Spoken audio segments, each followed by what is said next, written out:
Saludos amigos y amigas que nos acompañan, nuestros hermanos que han estado con nosotros a través de esta semana de Pascua.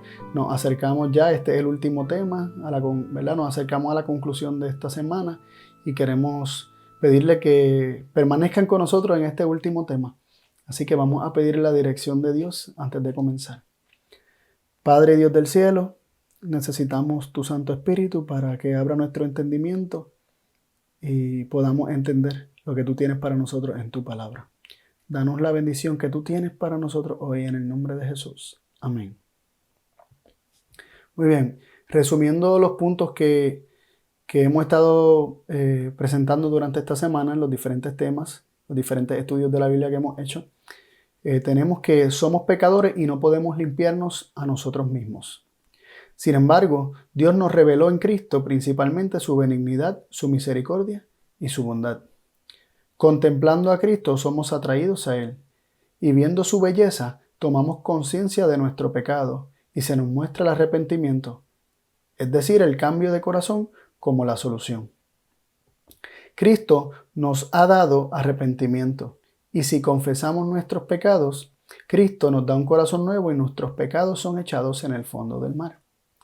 De esa forma, ya no somos amigos del mundo y nuestra enemistad con Dios se torna en amistad por medio de Cristo. El amor y el ejemplo de Cristo nos lleva a hacer una entrega completa de nuestro corazón, abandonando aquellas cosas que nos separan de Él. Así, nos negamos a nosotros mismos.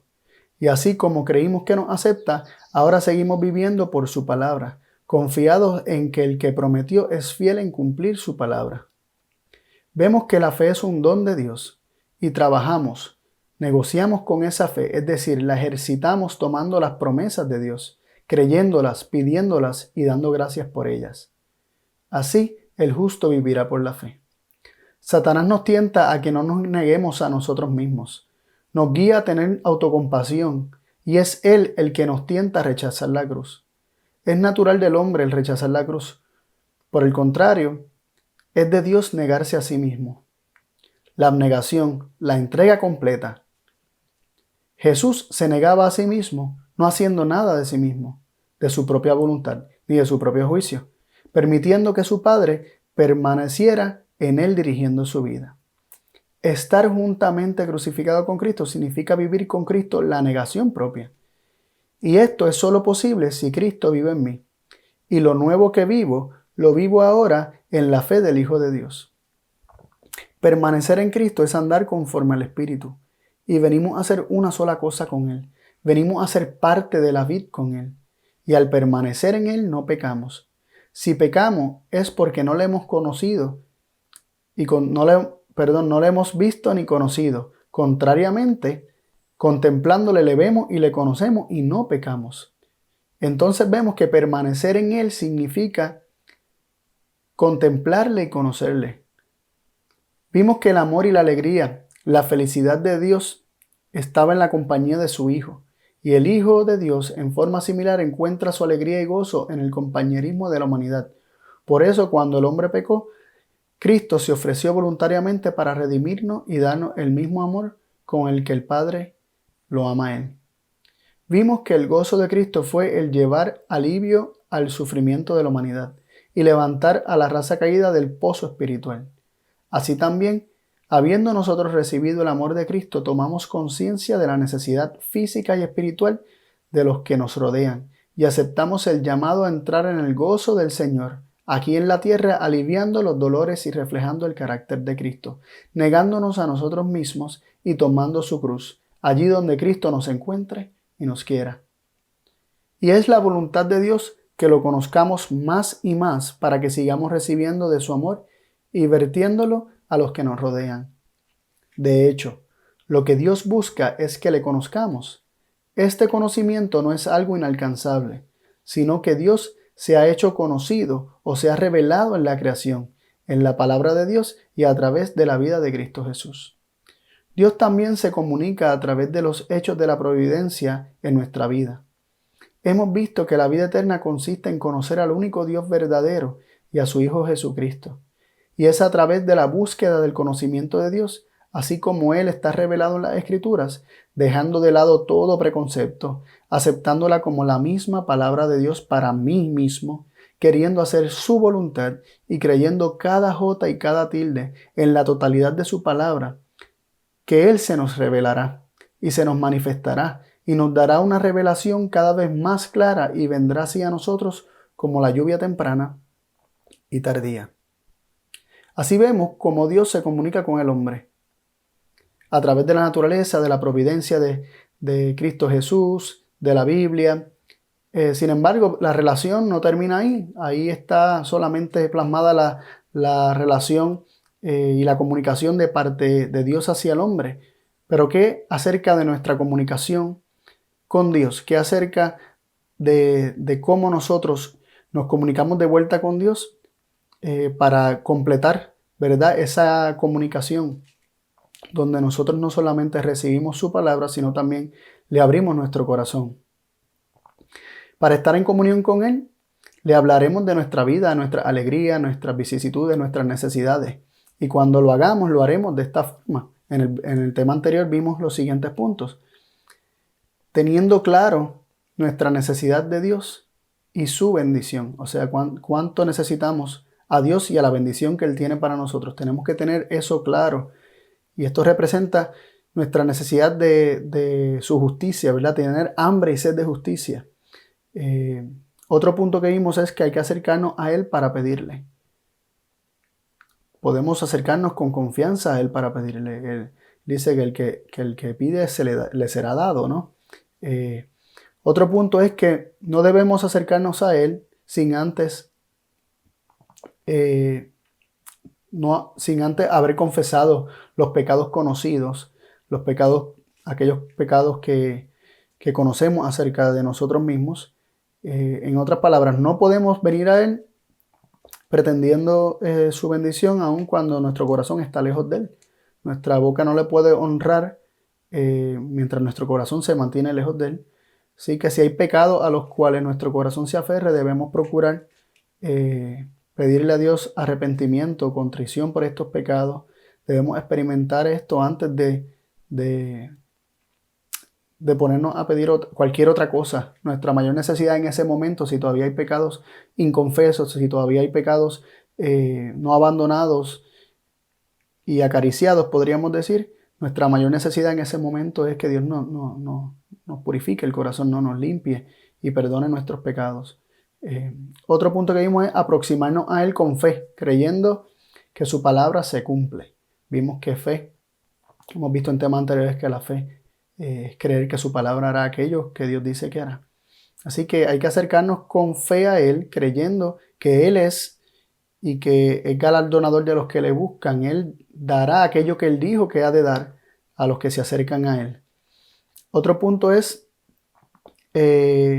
teniendo la misericordia y el perdón de Dios para con los demás, o extendiendo la misericordia y el perdón que Dios ha tenido para con nosotros, también demostrarlo, que comprendemos y aceptamos ese perdón al perdonar a los demás y tener misericordia para con ellos.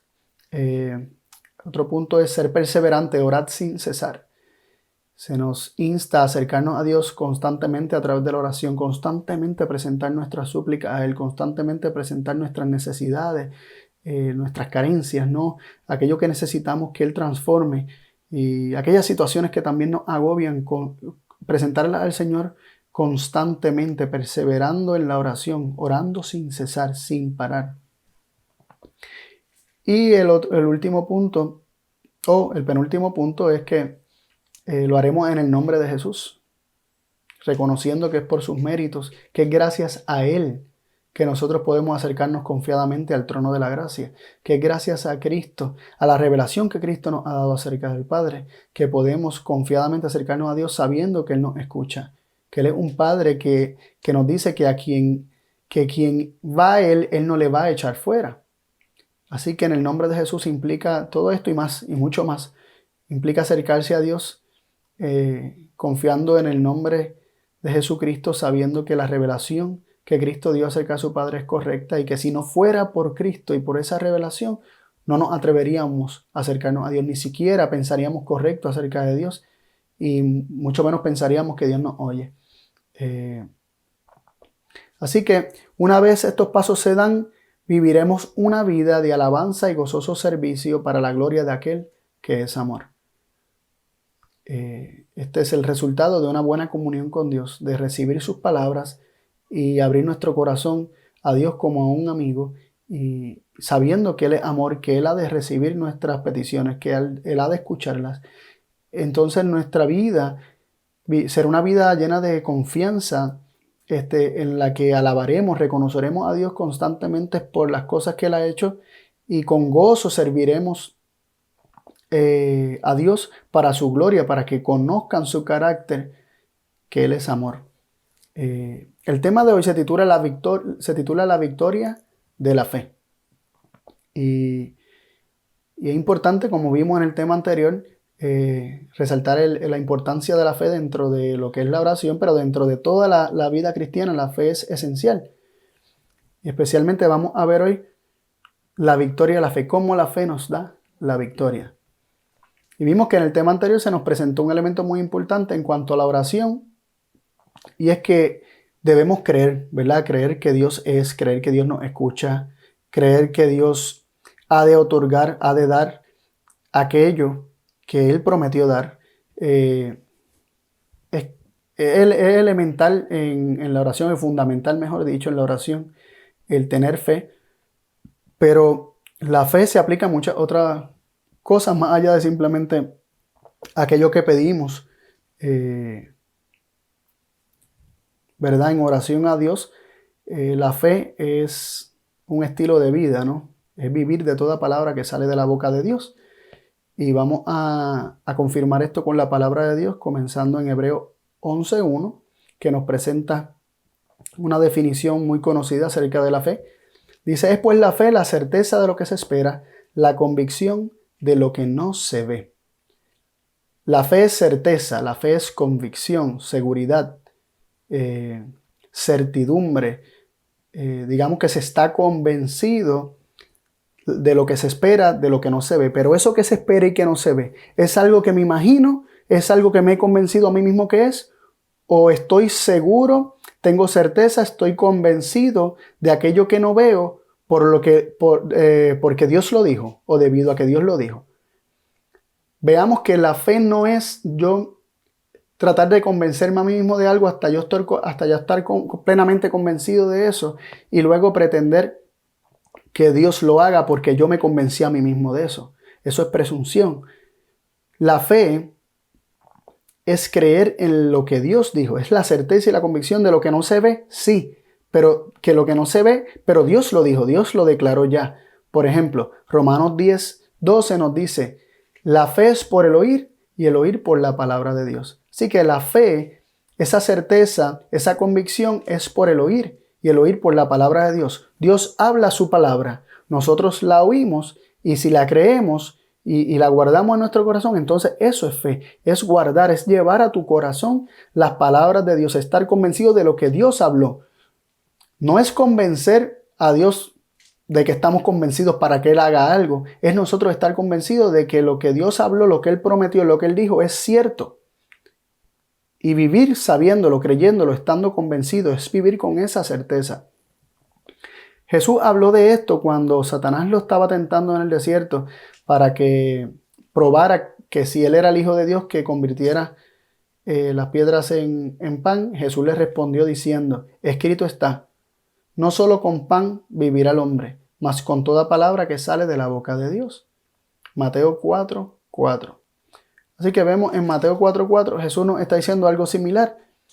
No solo de pan vivirá el hombre, sino de toda palabra que sale de la boca de Dios. El hombre ha de vivir de la palabra que sale de la boca de Dios. Esto es la fe, porque la fe viene por el oír, y el oír por la palabra de Dios. Es escuchar la palabra de Dios y recibirla en el corazón, creerla, tener esa certeza, esa convicción, que el hombre puede hacer de la palabra de Dios su alimento, al punto que esta palabra se vuelva más importante que la misma comida. Por ejemplo, cuando Jesús estaba hablando con la mujer samaritana en el pozo de Jacob, los discípulos volvieron a él, están diciendo que comiera. Jesús les dice en Juan 4:34, mi comida es que haga la voluntad del que me envió y acabe su obra. Así que el alimento de Cristo eran la voluntad de su Padre, que obviamente su Padre se la expresaba a través de su palabra y Cristo la creía y para él este era el alimento. Y entiendo que Cristo, hablando a través de Job, en Job 23:12, nos dice: del mandamiento de sus labios nunca me separé. Y esto solamente puede ser dicho de Cristo, ¿verdad? Cristo es el único que jamás en su vida se separó del mandamiento de su Padre. Del mandamiento de tus labios nunca me separé. Guardé las palabras de su boca más que mi comida. Así que la fe es revelada por Jesús y por la palabra de Dios, como vivir de la palabra de Dios, creer en la palabra de Dios, hacer de la palabra de Dios más importante que el mismo alimento físico. Y hago esta pregunta: ¿podemos acaso vivir de toda palabra que sale de la boca de alguien a quien desconocemos y tememos o que desconfiamos de él? Miremos que en Juan 3:16, un versículo muy conocido que hemos citado mucho, se nos dice: porque de tal manera amó Dios al mundo, que ha dado a su Hijo unigénito, para que todo aquel que en él cree no se pierda, mas tenga vida eterna. Este versículo nos plantea varios puntos que son muy importantes para nuestro estudio hoy. Y es que primero se nos presenta la revelación del amor de Dios. De tal manera amó Dios al mundo, que ha dado a su Hijo unigénito, para que todo aquel que en él cree. Primero Dios manifiesta su amor, luego se cree en él. Es imposible creer, vivir de toda palabra de alguien que se desconoce y obviamente al desconocer se desconfía. Y no se reciben sus palabras por desconfianza. Más adelante vamos a ver esto más claramente. Pero vemos que este versículo que resume, ¿verdad?, el Evangelio y resume, ¿verdad?, el plan de salvación, que tanto amó Dios al mundo, que ha dado a su Hijo unigénito para que todo aquel que en él cree, primero se ama, ¿verdad? Primero Dios ama y luego entonces nosotros, al ver esa manifestación de ese amor, podemos creer. De otra forma no es posible creer. Entonces vemos también que la dádiva del Hijo de Dios fue una manifestación a todo el mundo del amor del Padre. Dios manifestó al mundo, de tal manera amó Dios al mundo, que dio a su Hijo unigénito. ¿A quiénes se lo dio? Al mundo. Dios se lo dio a todos, independientemente de que crean o no crean. Obviamente el propósito, el plan de Dios, el deseo, el anhelo de Dios es que el hombre crea. Dice, ¿para qué? Para que todo aquel que en él cree. Dios desea que se crea, para que se tenga vida eterna. Dice, para que no se pierda, mas tenga vida eterna. Así que vemos también el propósito de Dios en este versículo, de que el hombre no se pierda. Dios no desea que el hombre se pierda y por eso hizo una manifestación infinita o una manifestación plena, completa de su amor al dar a su Hijo, porque al darnos a su Hijo nos ha dado todas las cosas. No hay nada que se haya reservado. Ahora, esto declara claramente, ¿verdad? Claramente nos presenta que el que cree tiene vida eterna y el que no cree no tiene vida eterna. Y esto implica que a pesar del regalo, del don infinito que Dios ha dado, nosotros podemos creer o no creer. La puerta está abierta como quiera para la duda. El libre albedrío nos permite creer o no creer. Y aquí vemos que el hombre decide creer o no creer. Que el hecho de que Dios haya dado un don tan infinito, un don tan grande, un don tan hermoso al darnos a su Hijo, no implica que el hombre no esté en la posibilidad de despreciar ese don y digamos rechazarlo, ¿no? Echarlo fuera y escoger más bien la muerte, ¿no? Entonces, es como dicen por ahí, el balón está en nuestra cancha, ¿no? Dios ya hizo todo cuanto podía hacer. No hay nada que Dios pudiera hacer más allá de lo que ya hizo. Dios no podía dar más porque dio a Cristo y lo dio todo. La decisión la toma el hombre entre creer y no creer. Y Dios nos manifestó su amor. Y pues nosotros decidimos qué hacer con ese amor, qué hacer con esto, ¿no? Dios nos ha declarado que nuestros caminos son caminos de tinieblas, son caminos de perdición. El hombre estaba perdido. Por eso dice que Dios dio a su Hijo para que todo aquel que en él crea no se pierda, mas tenga vida eterna. Esto implica que el hombre está en estado de perdición y Dios al dar a su Hijo está intentando rescatarnos de ese estado de perdición. Y con todo y estas manifestaciones del amor de Dios que Dios constantemente ha estado haciendo, ¿verdad? A través de la dádiva de su Hijo y a través de la dádiva de su Espíritu, que intercede en nuestros corazones con gemidos indecibles, llamándonos a acercarnos a Él, a recibir a su Hijo. El hombre con todo y eso lo rechaza, con todas las manifestaciones y evidencias que Dios ha dado acerca de su amor. El hombre decide no creer o creer, pero es triste que la palabra de Dios también nos dice que hay muchos que escogen no creer. Por ejemplo, en Juan 12, 36 y 37 se nos dice: entre tanto que tenéis la luz, creed en la luz, para que seáis hijos de la luz. Estas cosas habló Jesús y se fue, y se escondió de ellos. Pero aún habiendo hecho delante de ellos tantas señales, no creían en él. Así que a pesar de haber hecho tantas señales, a pesar de haber manifestado tan grande amor, de haber sanado a tantas personas, de haber dicho que su padre, que en todo esto le estaba declarando a su padre, había muchos que no creían en él. De hecho, aún sus discípulos dudaban.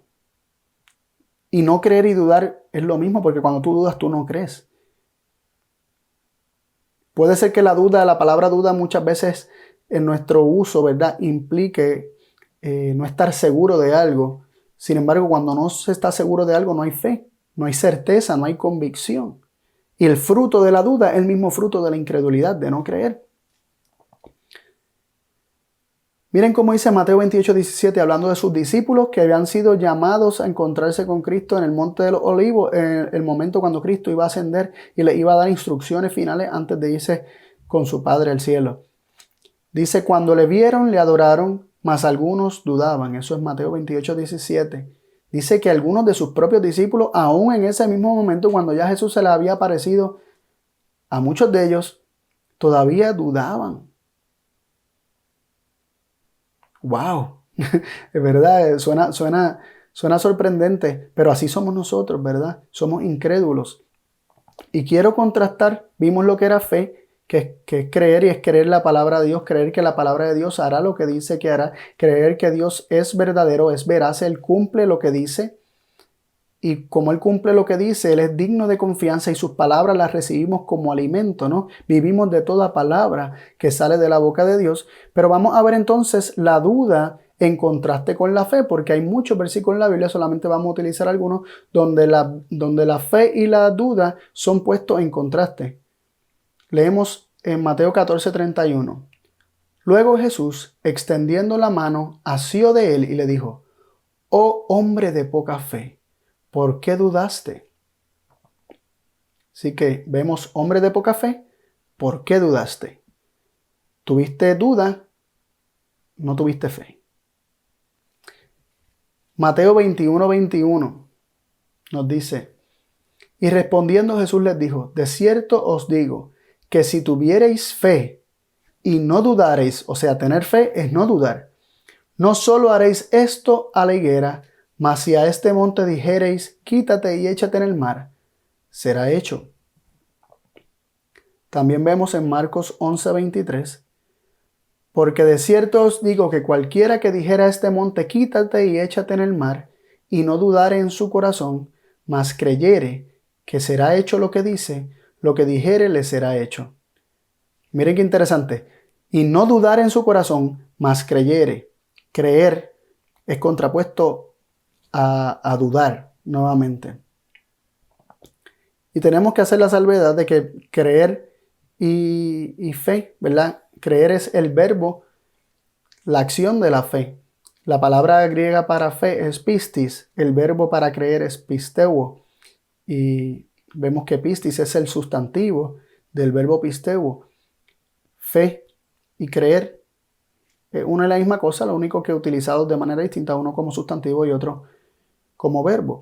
Así que Santiago 1:6 nos dice: pero pida en fe, no dudando nada, porque el que duda es semejante a la onda del mar, que es movida del viento y es echada de una parte a otra. Y vemos que dice: el que pida, pida en fe, no dudando nada. Cuando se pide en fe, no se duda de nada. No hay duda en lo absoluto.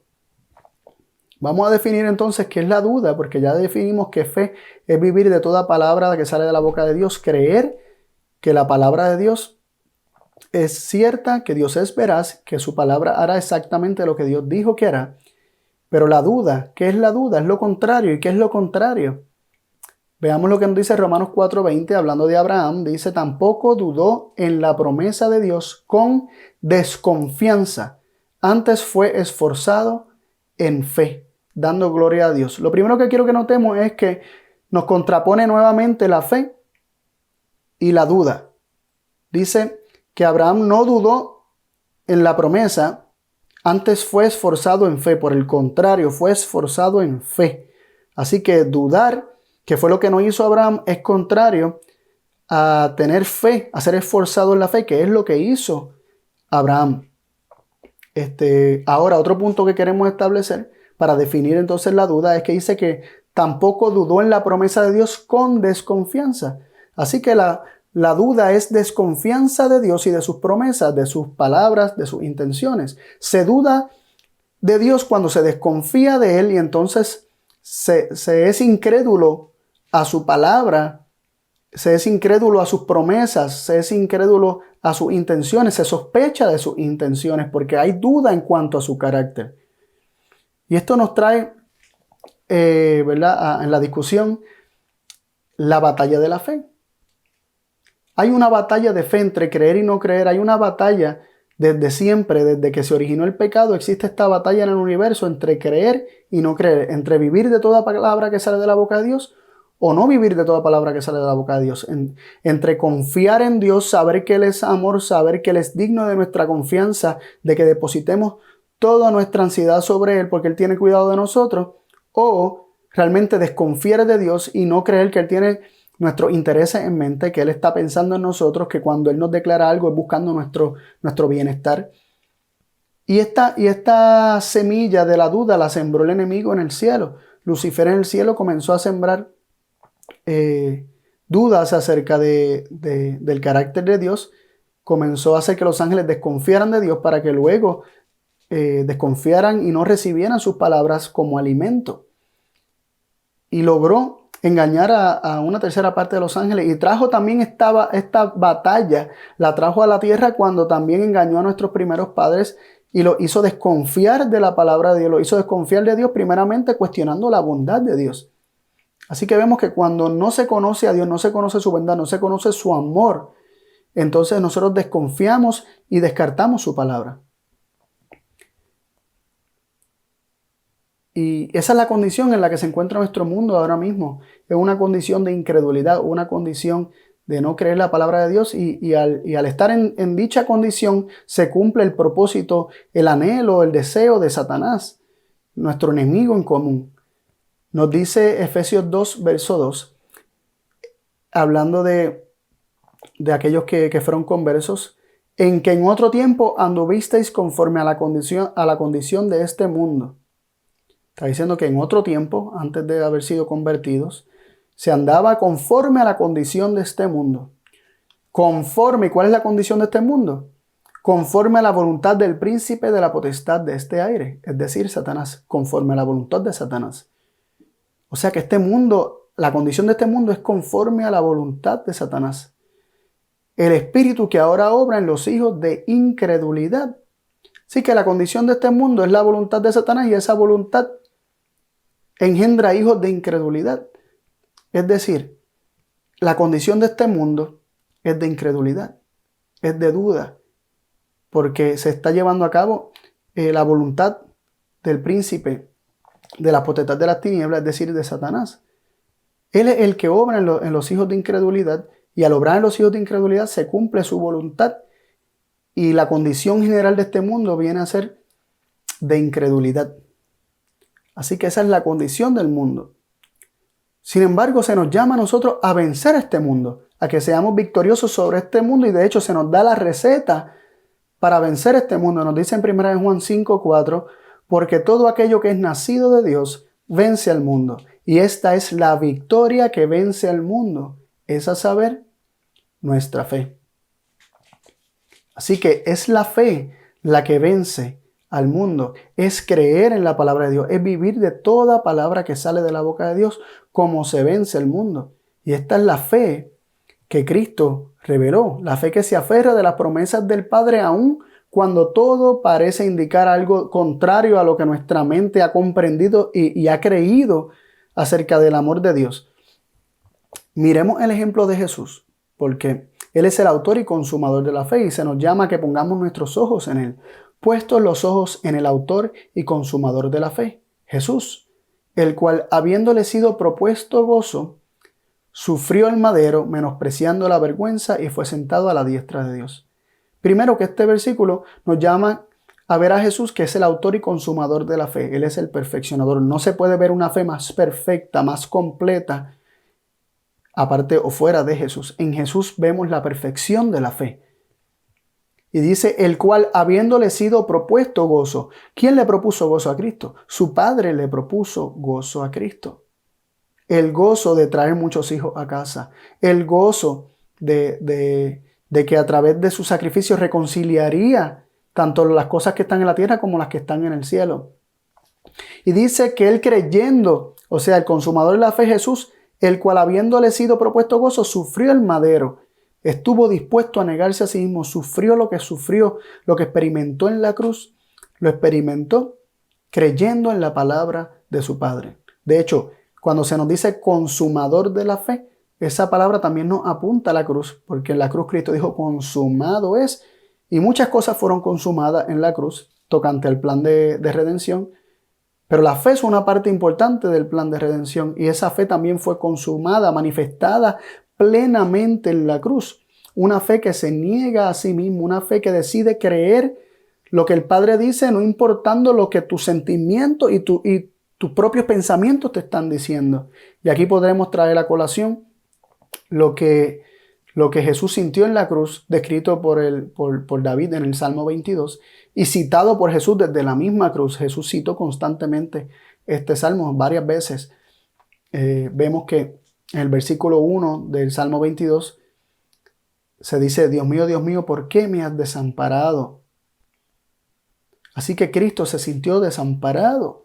En el versículo 6 vimos que Cristo dice que Él es gusano y no hombre. Cuando Él está tratando de repasar cómo Dios siempre escuchó a su pueblo, cómo siempre tuvo misericordia, dice, pero yo soy gusano y no hombre. Él se sentía que aunque Dios había tenido misericordia y había perdonado tantas veces a su pueblo, Él no era merecedor de ese perdón, porque Él era un gusano, Él se sentía como gusano, Él era menos que cualquier hombre.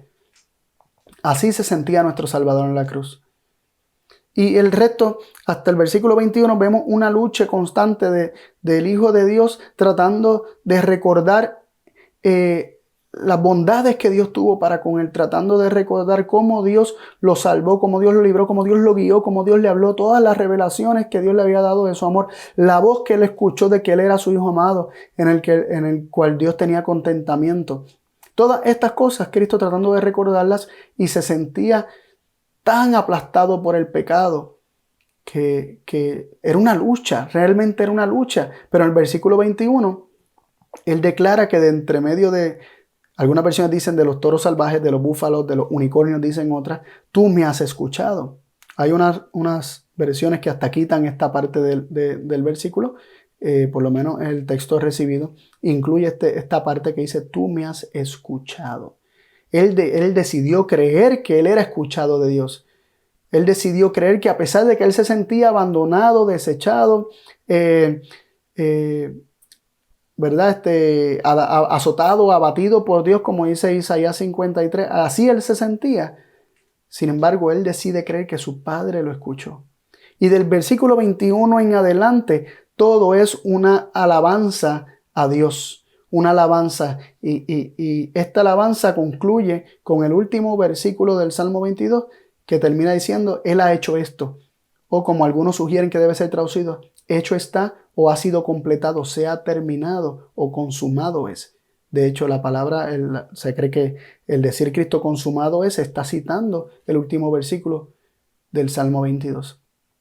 Y así vemos cómo Cristo, en su en su sufrimiento, en medio de sentirse como se sentía, en medio de la vergüenza, en medio del peso del pecado del mundo aplastándolo, pudo creer en la bondad de su Padre y que su Padre no iba a rechazar su clamor.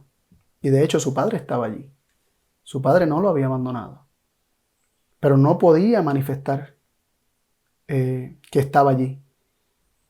Y Cristo no teniendo esta confirmación se sentía de esta forma. No fue como en el Getsemaní que el peso del pecado también estaba sobre él, pero un ángel lo fortaleció. En la cruz no hubo un ángel que lo fortaleciera. Y Cristo solamente por la fe, apropiándose de las promesas de Dios, pudo vencer. Por eso sus últimas palabras en la cruz, con su último aliento, nos dice Lucas 23:46, fueron las siguientes. Gritando a gran voz dijo, Padre, en tus manos encomiendo mi espíritu. Y habiendo dicho esto, expiró. Ese fue su último aliento. Sus últimas palabras realmente fueron con su último aliento. Habiendo dicho esto, expiró, ahí murió. Cuando terminó de hablar, exhaló, no pudo terminar de hablar. Pero esa declaración de Padre, en tus manos encomiendo mi espíritu, es una declaración de fe. Y si quedan dudas en nosotros y no creemos que es una declaración de fe, la palabra de Dios nos confirma que es una declaración de fe. En Salmos 31:5 vemos que Jesús estaba citando este salmo. Dice, en tu mano encomendaré mi espíritu, tú me redimirás, oh Señor, Dios de verdad. ¿Por qué Cristo nada más dijo, Padre, en tus manos encomiendo mi espíritu, y no recitó la segunda parte que nos declara que realmente Jesús confiaba en su Padre? No pudo. Cristo expiró. Su último aliento lo utilizó para declarar que su vida estaba en las manos de su Padre y que él confiaba en su Padre. Pero Jesús no iba a citar la Escritura fuera de contexto. Jesús citó este versículo para que nosotros nos remitiéramos a él y veamos que eso fue realmente una declaración de fe. Tú me redimirás. ¿Quién le había prometido que lo levantaría, que lo resucitaría? ¿Quién lo había prometido? Su Padre. Tú me redimirás, tú me retomarás, tú volverás a tomar aquello que es tuyo. Tú me redimirás, oh Señor, Dios de verdad, Dios que no miente. Aquel que le había propuesto gozo habría de cumplir su palabra. Y Cristo decidió creer en su palabra, confiando en la bondad, en el amor y la veracidad de Dios. Fue la fe de Jesús lo que le dio la victoria en la cruz. Y esa es la fe a la que cada uno de nosotros estamos llamados a poseer y a ejercitar. Nuestra fe, nuestra pequeña medida de fe, comienza, ¿verdad?, muy pequeña, pero si creemos que Jesús nos da su fe, nuestra pequeña fe crecerá a la estatura de la fe de Jesús. Y así como Jesús vivió de toda palabra de la boca de Dios, así también nosotros viviremos en este mundo. Y hemos de tener esa victoria sobre el mundo, ¿verdad?, sobre la incredulidad y la duda que el mundo quiere sembrar en nuestros corazones. Jesús venció por la fe. Vemos que la victoria que vence al mundo es nuestra fe. Y nos dice Juan 16:33, estas cosas os he hablado para que en mí tengáis paz. En el mundo tendréis apretura, mas confiad, yo he vencido al mundo. Cristo venció al mundo. ¿Cómo? Por la fe. Porque es por la fe que se vence al mundo. Por la fe que se obtiene la justicia de Dios.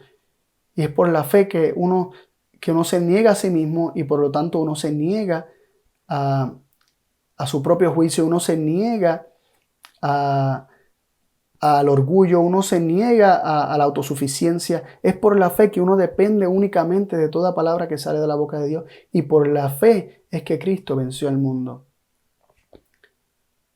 Guardando la fe es que acabamos nuestra carrera y vencemos en la buena batalla de la fe que tenemos por delante que pelear todavía, ¿verdad? Segunda de Timoteo 4:7 nos dice, he peleado la buena batalla, he acabado la carrera, he guardado la fe. La fe es un don. La fe es algo que se nos da para que lo guardemos. Y esto nos lo confirma Efesios 2:8, que dice que somos salvos por gracia, pues por gracia sois salvos por la fe. Esto no de vosotros, pues es don de Dios. Es un don de Dios la fe. Y vemos Apocalipsis 14:12, que nos dice: aquí está la paciencia de los santos, aquí están los que guardan los mandamientos de Dios y la fe de Jesús. La fe de Jesús se guarda porque nos es dada como un regalo. Al darnos a Cristo, Dios nos dio todas las cosas. Cristo nos da su fe. Y si nosotros dejamos a Cristo vivir en nuestro corazón, si nosotros le abrimos la puerta a nuestro corazón, si nosotros permanecemos en Él, mirándolo, y le permitimos a Él estar en nosotros, Él ejercerá su fe desde lo profundo de nuestro corazón y viviremos de toda palabra que sale de la boca de nuestro Padre y venceremos sobre toda duda, sobre la incredulidad, venceremos sobre la autosuficiencia, venceremos sobre este mundo, venceremos sobre nuestro enemigo, Satanás. Y Dios nos llama a ser vencedores. Y Apocalipsis está lleno de alusiones a ser vencedores, vencedores, vencedores, vencedores. Dios quiere que cada uno de nosotros seamos vencedores. Y Él ha provisto las herramientas para que venzamos. Él nos ha dado a su Hijo la perfecta revelación de su amor. Nos ha dado a su Hijo Jesús la perfecta revelación de la fe. Y nos ha dado esa fe para que more en nosotros. Está en nosotros desearlo. Si entendemos que nuestra fe es poca, que no es la perfecta fe de Jesús, digamos como el padre que le pidió a Jesús que sanara a su hijo. Jesús le preguntó: ¿crees? Él dijo: creo, ayuda a mi incredulidad. O sea, creo, pero estoy consciente de que mi fe no es suficiente. Necesito la de Jesús. Perfecciona mi fe. Dame la de Jesús. Que ese sea nuestro clamor en esta hora. Padre, reconocemos que no hemos vivido por fe.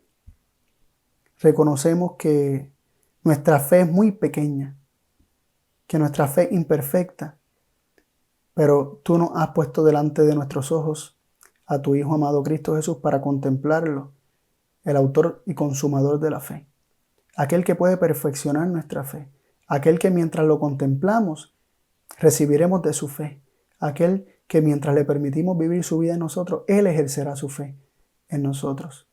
Y no importa la situación que estemos pasando, queremos creer, Padre, lo que Jesús creyó desde la cruz. Que aunque nos sintamos abandonados, que aunque nos sintamos tristes, que aunque nos sintamos gusanos, que aunque nos sintamos que no nos escucha, podamos creer en tu bondad y en tus promesas que dicen que a quien a ti va, tú no le echas fuera. Y que podamos creer que somos aceptos en el amado.